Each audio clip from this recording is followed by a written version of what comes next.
Hello and welcome to Business Today Television. Today we're talking to two players from the Alco-Bev industry who are causing immense disruption in the space to give us a bit of insight into some of the key trends that are shaping the sector and how things are looking to evolve from here on. Let me welcome in Kasturi Banerjee, founder and director at Still Distilling Spirits. We also have with us Anjali Shahi, co-founder Speakeasy Spirits. Great to have you both with us. Kasturi, let me start off with you. You are, of course, looking at rum, and we're talking about a boutique brand, a homegrown brand. Tell us, first and foremost, how easy or difficult it's been to break into a market with a new product in a category like yours. Good afternoon, Abha. Thank you for having me here. And it's a great question to start off with. I don't know whether you know about my backgrounds. I've been a banker all my life. I've been a banker for 16 years, you see. And for me itself to shift from a financial industry, which is more or less very regulated, and you kind of have a hierarchy, you know exactly what is happening, to move into something which is so fluid and liquid fluid, yes, that is one part. Also a fluidity with regulations and different states and all that put together. I think it's been exciting. There's no point if there is no excitement, there's no challenge. So there are challenges, but it's been exciting. We've been lucky, actually. Now the time is good.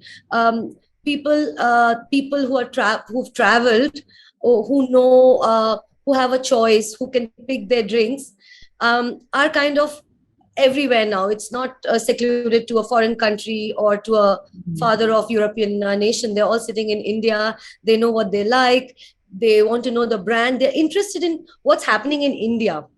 Okay. What is coming out of India. So that is one good thing. That's number one. Number two is they're interested in a brand which has a story, which has something to say. While we make alcohol, but we have a story with ourselves, with our brand, why we ventured. So I think everything put together, it's a great time for us, and we've been very welcomed in the industry, I must say that. Okay, so and you are also operating out of Goa, Kasturi's, and that Yes, seems to be becoming the hub when it comes to some of these indigenous brands, gin, rum. Is there a reason for that? Yes, there are a few reasons. Number one is there are certain rules and regulations which kind of support small businesses or startups, primarily in the Alco-Bev business. That's probably number one. And number two, if you are to blend or mature, etc., you kind of prefer a more steady temperature. So Goa kind of gives you that. It's not too varied in temperature. So yeah, those two reasons are for me. Okay, Anjali, what about you? And coming from the space that's looking at gin, there have been so many new brands, so many upcoming brands. Each one has an amazing story. So I actually want to ask you not about being a new player, but about how you're dealing with the competition.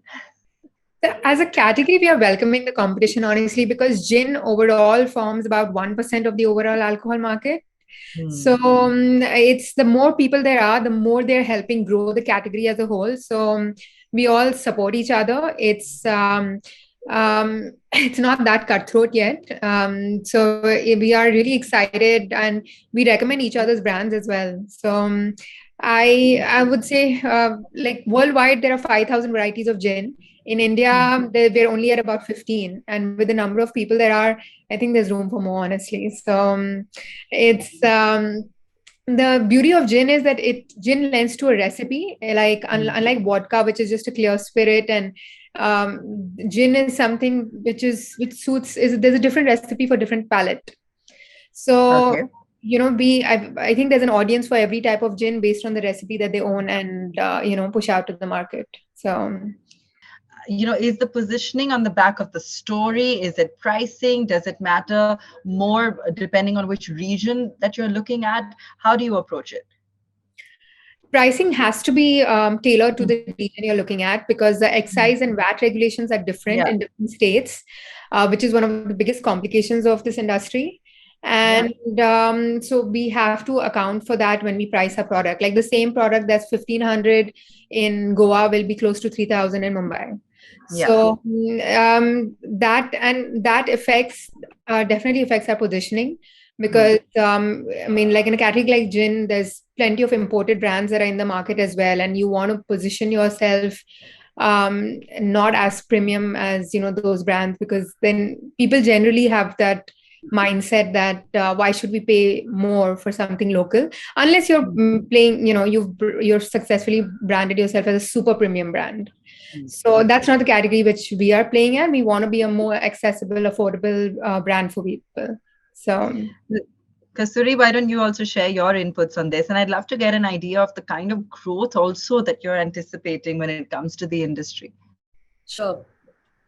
Rum as a category, everybody knows about the liquid.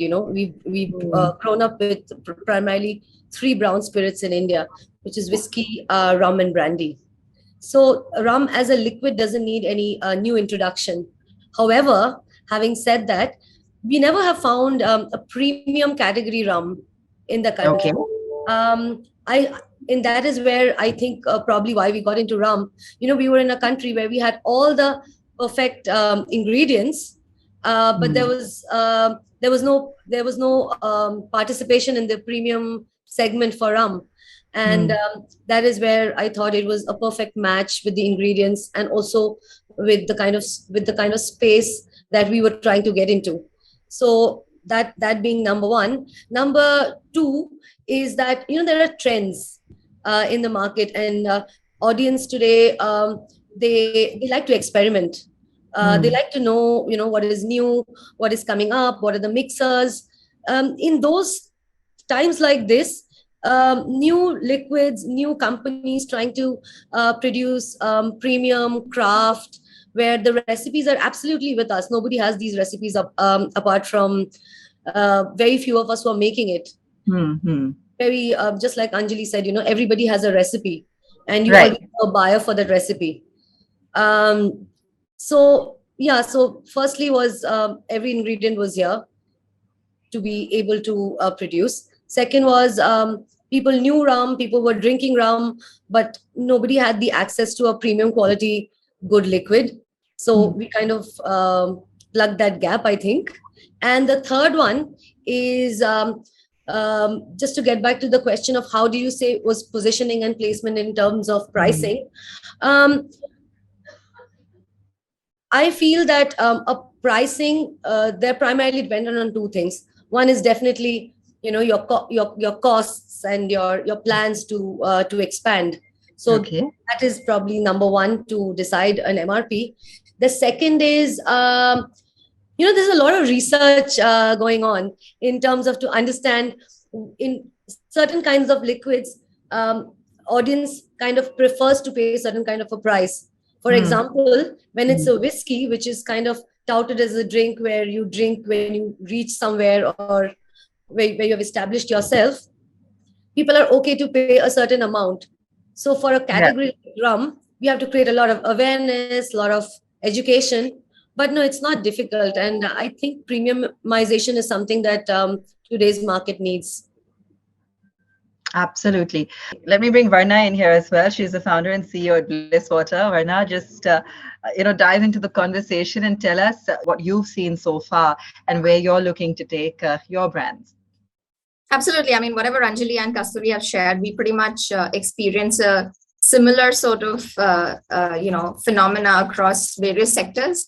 We just are in different categories within the same sector. So while there's a gin, there's a rum, and there's one vodka here as well. What's interesting about the kind of experiences that we've had is the only sort of uniqueness that Rahasya brings to the table. It's one of the only infused vodka ever, which makes it interesting because we've sort of created a separate category within a category. And awareness building is absolutely something that is very much needed. Of course, once people pick it up, they like it, they come back for more. But it's very important for us to reach the right audience and get them to try it. So that's where the step one is for us. Yeah. So Okay, so that's a challenge. Anjali, share with us as well, what are some of the challenges you face? I mean, as as still a young brand and one in an industry which is pretty difficult to break into for the number of regulations and other issues that one has to deal with. What are some of the challenges in growing your business?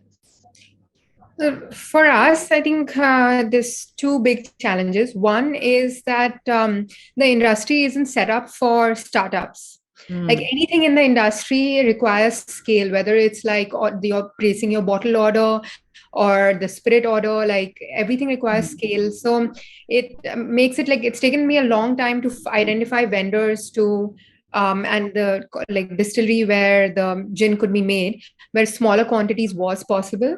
It's also even the retailer network is not friendly towards startup brands. They expect extremely high margins to even like stock your product, and because they're like, why should, like, they think they are bigger than the brand at this point, so you just have to like I mean, we're trying our best to stand our ground and not give in and try to create digital bull. And then, interviews like this one help to generate publicity for the brand so that the retailers themselves end up asking us for the brand instead of us pushing our product out to the retailers. And secondly, it's like everyone's spoken about, it's the regulations, like the fact that it's different. Like if any other sector, a D2C brand would be possible, like we could sell online directly to the customer, but Alco-Bev is the only industry where e-commerce is not possible right now. And every state requires its own entry, licensing and all of that. So that makes it a very, you have to be extremely passionate to be in this space and withstand the challenges that there are. And yet we have three of you on the panel here today, so that says a lot. Varna, jump in terms of the kind of demand. We're entering into festive season. Are things picking up pace? Where all are your brands present? Is it across different states? Where do you see more traction coming in? Yeah, so we started out of Goa. For me, it was two things. One, being a Goan myself, and also, of course, the regulations from that place are quite friendly compared to the rest of the states. We're present in Daman as well, which is another union territory, which we believed can add phenomenal value because a lot of tourists also go there and try to experience more. It's a more laid back sort of experience for people. We're now in Maharashtra as well, which is phenomenal for a brand to pick in and come in there, which is fantastic because a lot of the crowd that comes into Goa wants to have the same experience back home. So giving them that connected feel back in their territory allows us that extra connect with our consumer as well. We should be shortly out in Karnataka as well. So this is we're currently doing the neighboring states of Goa to start out with. Incidentally, we have received some really interesting requirements out of the international market. So we should be shipping out our material to probably Maldives and Australia in the next 15 days or so. Very cool. Very exciting. Kasturi? So we again started in Goa. We are in Goa for the last 11 months now. It's been great. We've crossed a mark of 1,500 cases, which I think is huge for a small, tiny brand like us. Amazing. That's number one. Number two is we've been in Maharashtra for 2 months now. We're in 12 cities in Maharashtra. That's really picking up well. The festive season launch in Maharashtra has really helped. Apart from the festive season, this is a season where lots of exhibitions and lots of industry expos happen. So we want to participate in those so that, again, reaching out to more people, getting to tell our story. And what we plan to do this year is we actually want to reach the 4 corners of the country. So kind of pick one city from each corner. So I'm from Calcutta, so I definitely want to go to West Bengal, but I don't know how soon. We definitely want Karnataka on the portfolio, followed by Delhi, Chandigarh and Rajasthan. We intend to add 1 or 2 international markets. Well, I want to be in Hong Kong soon, but we're still in talks and in the process, but hopefully soon. All right. Anjali, would you like to add anything or? did you already kind of? I'm excited to hear about their plans. We also have some pan-India and international plans, step by step. So, I mean, we'll start with the 4 metros and then move on to other locations. And yeah, internationally, UK and Singapore is what we're looking at. Okay, well, fantastic. It was great speaking to all of you today. Thanks for your time. Wishing you all the very best. And also look forward to touching base with you again soon to see how things are shaping up and how many more cases are flying off the shelves. Thanks so much for joining us. Thank you for having me. If you like the video, do like, comment, share and subscribe.